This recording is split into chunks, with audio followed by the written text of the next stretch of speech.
Welcome to The Explainer. Today, we're diving into something truly fascinating. What happens when absolute human desperation collides with profound divine intervention? We're going to explore a space where the physical world basically ends and something entirely unexplainable takes over.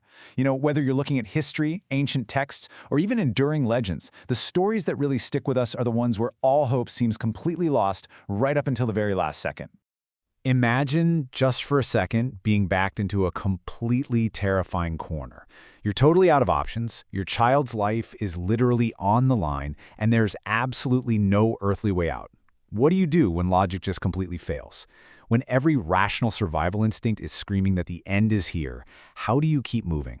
Well, that exact psychological and spiritual breaking point is exactly what we're going to focus on in today's Explainer. To really wrap our heads around this, we're going to intertwine two very distinct historical accounts. Now, these stories are separated entirely by geography and by time, but they're perfectly united by one incredible theme. Both involve mothers, both involve infants, and both involve a level of trust that honestly completely defies human comprehension. Section 1. The ultimate maternal sacrifice, when faith is your only option. Before we can even begin to understand the extraordinary resilience of these two women, we have to talk about the mindset that actually made their survival possible. The absolute crux of both these stories relies entirely on a concept known as tawakkul. Basically, it's absolute trust and reliance on the Creator, especially when you are pushed to the absolute edge. Think of it as a profound, completely unbreakable faith when you're standing in a metaphorical burning desert of fear. It's not just hoping things will turn out okay, it's a total, utter surrender of control when you have literally zero control left. Let's get into Section 2, Escaping Babylon's Wrath, a mother's desperate flight. Okay, let's set the scene. This takes us back roughly 2,600 years to a time of just absolute, high-stakes chaos. Imagine living in a world where simply being born was considered a crime by the ruling power. We're in the 6th century BC. The city of Jerusalem is falling to a Babylonian king named Nebuchadnezzar, and this guy was as cruel as he was powerful. His soldiers were tearing through the city with a terrifyingly brutal order: find every newborn boy from the people of Israel and execute them on the spot. You literally have to imagine the clashing of swords and the screams of families right outside the door, pushing the mother of the infant future prophet Daniel, or Hazrat Daniel, into an unthinkable corner. Knowing these executioners were actively coming for her child, literally a piece of her heart, she had to make a horrifying choice that most of us couldn't even dream of. I mean, think about it. If she stays, her baby dies.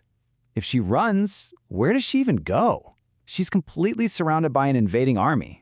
So, instead of just sitting there waiting for the tyrant and the absolute worst possible outcome, she came up with a harrowing survival strategy. Step 1. Wait for the cover of a pitch-black night.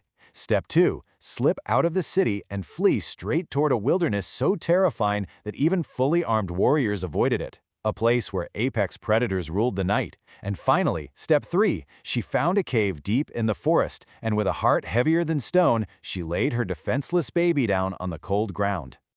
Moving on to Section 3, the Lioness Protector, defying the laws of nature.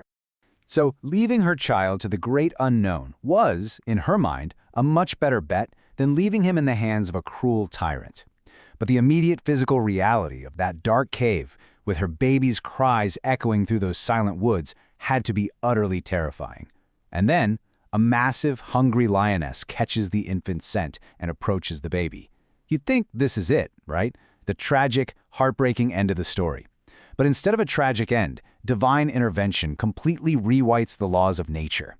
A sudden wave of maternal love was put into that lioness's heart by a higher power, creating an absolute shield of pure protection. This fierce predator actually started to nurse the baby. She sat by him all night, acting as a loyal guard, aggressively roaring away any other predators that even tried to get close. It's just a staggering example of nature bending to faith. Section 4. Alone in Scorching Sands, the Desert of Makkah. Now, this whole concept of tawakkul bridges us directly to a completely different yet equally deadly wilderness. We're leaving the dense, dark woods and shifting abruptly from that pitch-black, freezing cave to the blinding, blistering isolation of the Makkah desert. Here we meet Hazrat Hajar A.S.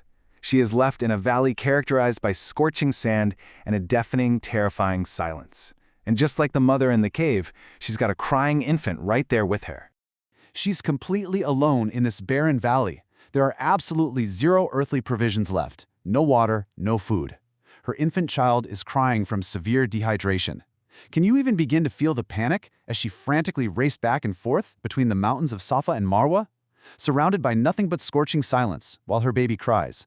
And yet, remarkably, exactly like the mother in the cave, her heart remained completely full of trust.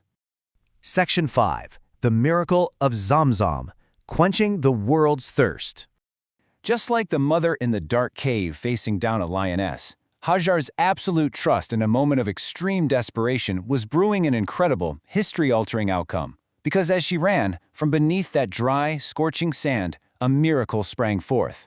The legendary well of Zamzam literally broke through the barren earth. And it didn't just provide immediate salvation for her and her dehydrated child, it served as a permanent divine reward for her unbreakable faith, quenching the world's thirst forever. Section 6. Tawakkul in Modern Life, Trusting Through the Trials.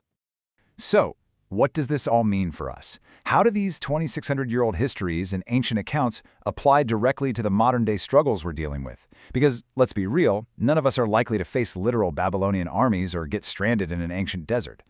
Well, on one hand, you have the dark cave and the lioness. That represents an active, roaring, imminent threat.